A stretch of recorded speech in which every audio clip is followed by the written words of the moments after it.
On June 5th, John F. Kennedy's younger brother had won the California primary. More than a few analysts believed he had a legitimate chance now to win the presidency.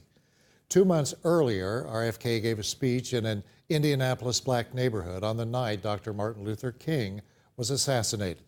Chief photographer John Simpson and I were there for a memorial to that speech many believe saved Indianapolis from violence in the week ahead. It is a park where Kennedy spoke. We titled this report, "The Reverend and the Politician," a story of a year that changed our lives forever.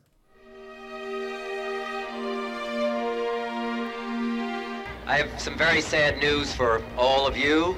I may not get there with you. A cold and overcast day in a small park.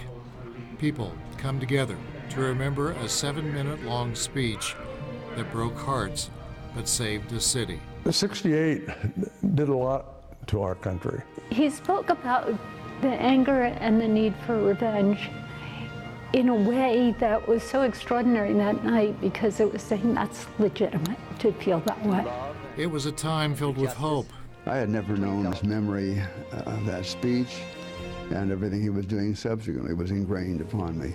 With winter refusing to give way to spring, Dr. Martin Luther King Jr. standing on the balcony of a Memphis motel. Robert F. Kennedy, in the infancy of a presidential campaign, trying to take the torch back that was taken from his brother. Oh, Daddy talked about the divisions in our country. We need to end the divisions between black and white. April 4th, 1968. A rally of more than 9,000 at Ball State University. A question was posed by a student that would later haunt RFK. That question: do you feel our civil rights leaders can stay safe in white America?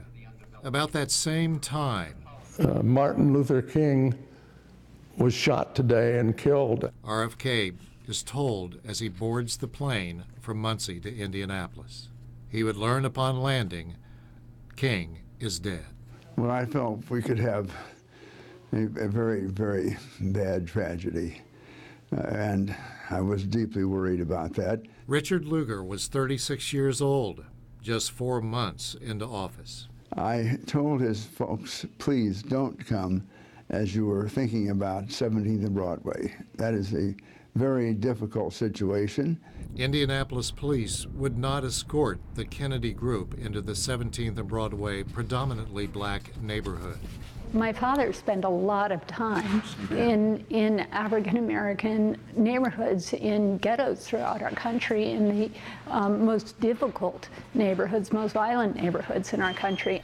Kennedy, nonetheless, said, "I'm going." The small entourage approached a flatbed trailer. Carrie Kennedy was 8 years old on that April night. These were his people, and he wanted to come and break this terrible news to them. The crowd estimated in the thousands for what they thought would be a campaign rally. Long before smartphones, most unaware of what had happened.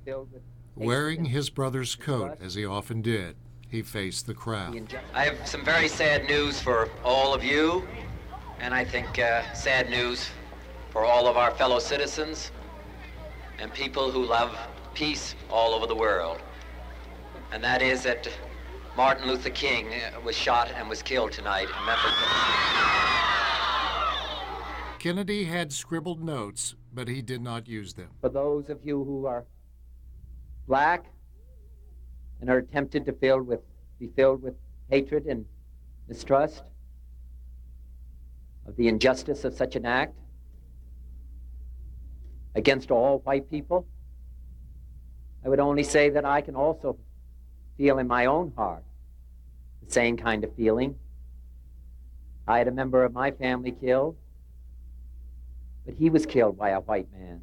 No one else that I know of, certainly no one in the campaign that year, could have handled that moment the way he did. And 125 cities were burning that night.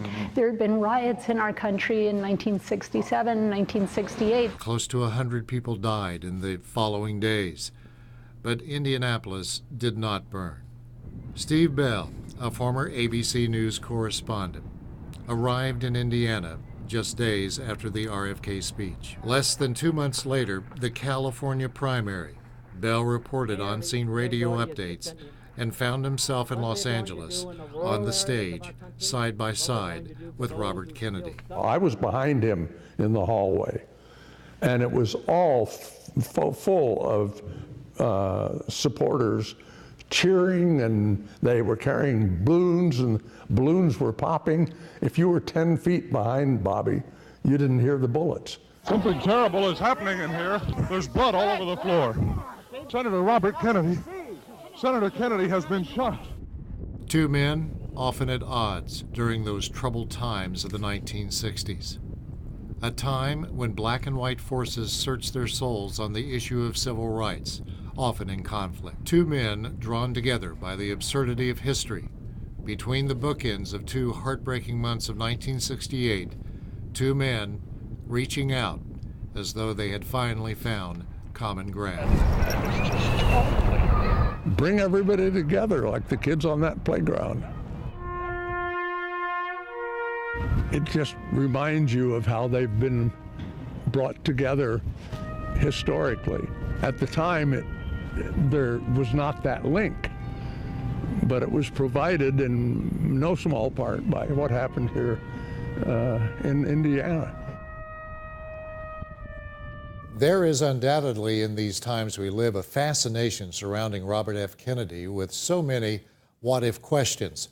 Questions that still remain 50 years after RFK was on a quest to reclaim a presidency lost when his brother died.